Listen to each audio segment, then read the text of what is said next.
basics of, you know, where this car started. So pretty much, where did you get the car from? So it was my senior year at high school, and I was told I would be getting a car. It was hopefully going to be the weekend of my birthday. And my parents came to me kind of Friday afternoon after school and were like, we're not really sure if we'll be able to get it because it's Friday now. We haven't heard back. I was like, okay, that's fine. My mom sent me outside. She's like, go get the trash cans before your dad comes home. I was like, okay. So I go out there, he comes home.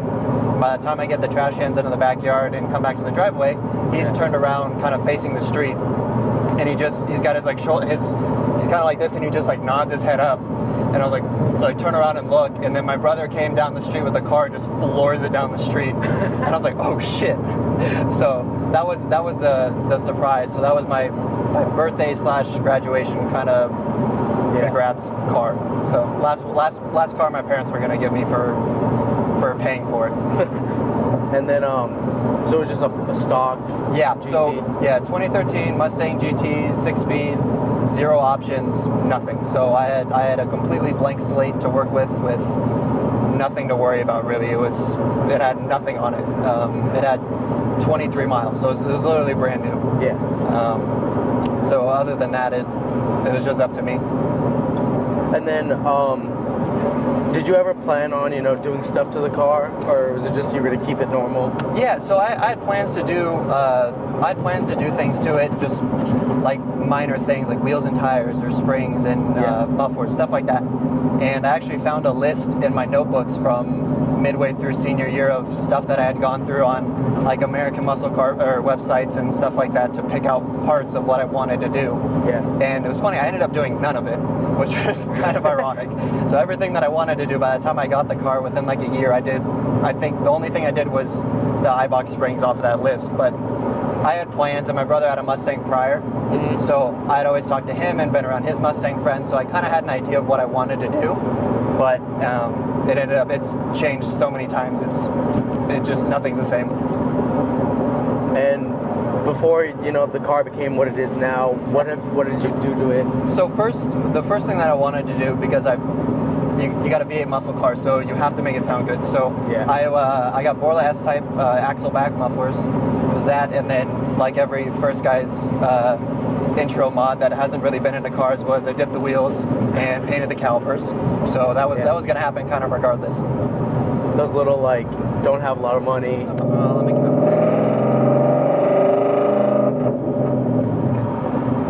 After I got mufflers, the next thing was to get iBox Sportline springs.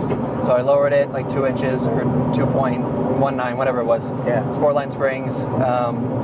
And then the first like exterior mods that I was able to do was American Muscle billet grills and a custom kit that I found online for center fog relocation. So it moved the fogs from the outside of the upper grill to the inside, which was not something a lot of people do, but it reminds me of the Eleanor style. So I always loved the Eleanor. I wasn't a huge fan of the 05 to 09, but I just liked the fact that they moved the fogs to the center.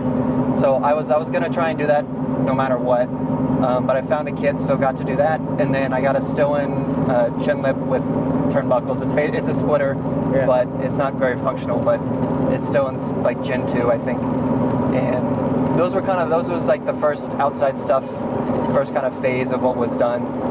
After that, I worked a little bit more, got some more money, and I did the GT500 wing, RTR Decklid, and RTR license plate surround. And at that time, I was hoping to that upcoming summer to be able to get a good enough job to cover getting bags, which was the whole start of 5 Point Low, which was my original kind of name. And then got towards summer, didn't really do much. I got BC coilovers, and then everything else was like that up until October of 2014. And then I got the GT500 front bumper, and I did a custom upper grille on the bumper so that I could delete the Shelby emblem so that I wouldn't be like a faux GT500. Because I hated having Shelby shit on your car and you're not a Shelby. So I was like, I'm gonna take the time. I bought 2 grills. I cut out a different section of a different upper grill, and then plastic epoxied it into the other one so it was completely smoothed out. did that for a while, and then I went back to my my center fogs. I built my own bracket and redid the wiring so that I could have my own my center fogs back. And I kept it like that for a good amount of time, just basic, wasn't much else going on. Got to next summer, and that's when I kind of wanted to go more showy and do a lot more of the other things. So I was saving up for bags for sure that summer, and then I also went and got my bike rack, which I had a bike rack for a while. I had a painted fixie that was just a used Schwinn frame, and I made that to kind of match the car. Yeah. I wanted to drive around with that just because I had like the showy kind of stancy thing, like that seemed kind of in. So that was my goal for that. Did that, got bags, did the side exhaust at the same time I did the bags, and throughout that time I did the diffuser and the little front splitter that I had on the GT500 bumper, but those weren't functional at all. It was just to look like I had a big ass splitter on the front. Yeah. And that same summer, I was able to kind of finish off my suspension mod. So at the time, I really only had a Steeda rear X-brace in the trunk. Yeah. And then I still have that now because I think it helped when I did it. It made a huge difference. Mm-hmm. So I've always kept it in.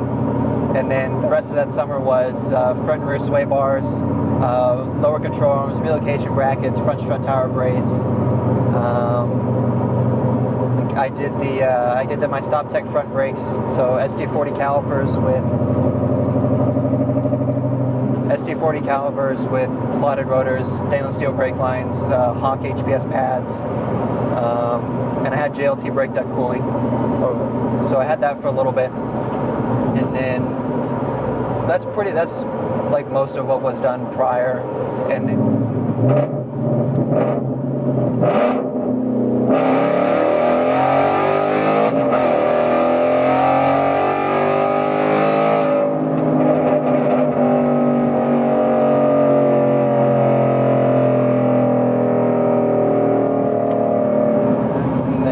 everything up until now was, first thing I did was I took out my lower fogs in the GT500 bumper, and I got 4-inch brake duct tubing online from Summit Racing, and I built my own backing plates and my own adaptions, so that I could run 4-inch brake duct cooling from the bottom side of the bumper.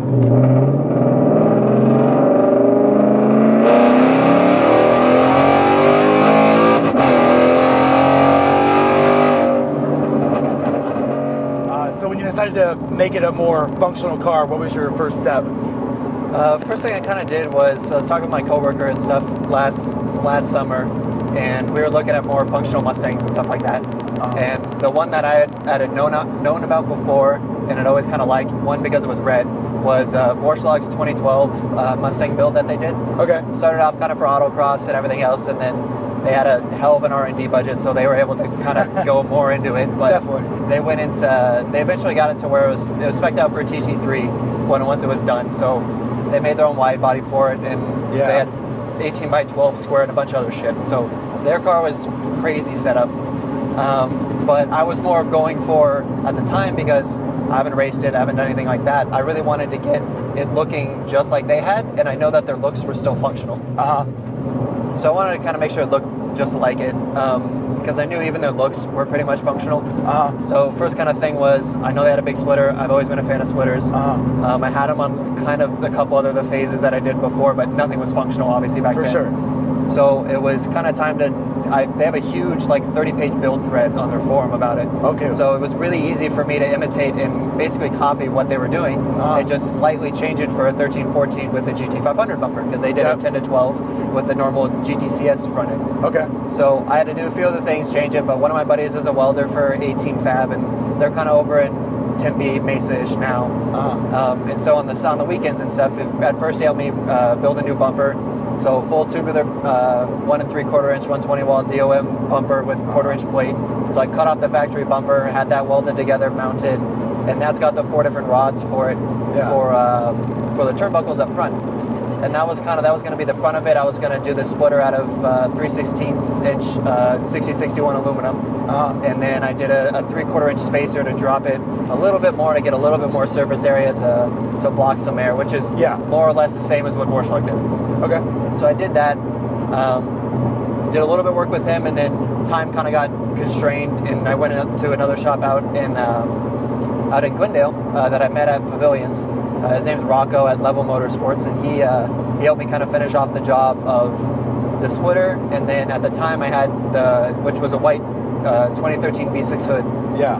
And I cut it up, and I knew Vorschlag had done a ducted hood to help with radiator flow with air, because what they did with their bumper, or what their front bumper, is they did aluminum plating and they blocked off the top grill, and they made side plates and a little bit of front radiator ducting in front of the radiator on the bottom side. So they did all that to kind of help direct airflow for as much as they could without making it fully out of a race, or fully into a race car, because they still kept AC in it and a couple other things. Yeah, that's really practical. Yeah, exactly. So they kept it. It's like a TT3 race car at the end of it, but they still had AC and like full interior. So it was kind of back and forth that they balanced it out. And so I finished that up, and then I had the guy Rocco at Level.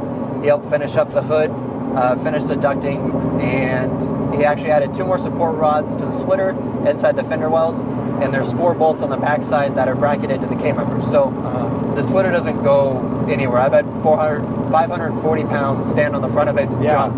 Well, I've seen you stand on it before. So. Yeah, exactly. So it's a fully chassis mounted front splitter. So as much aerodynamic that the front of this car has for whatever, it's hopefully being as functional as it possibly can. Yeah. Again, I don't race every single weekend, so I don't know for sure. But based on what Vorschlag's done, it should be as functional as it can be. And this was a recent addition, the rear wing. You did that yourself, or? Yeah. So I did the spoiler about a month ago, and that was just it's more of an aesthetic thing for now. It's not fully functional. It'll flap a little bit. It's not fully sealed to the bottom of the trunk. But it was more of, I didn't have a wing. I sold the GT500 wing that I had before. Yeah, I saw that.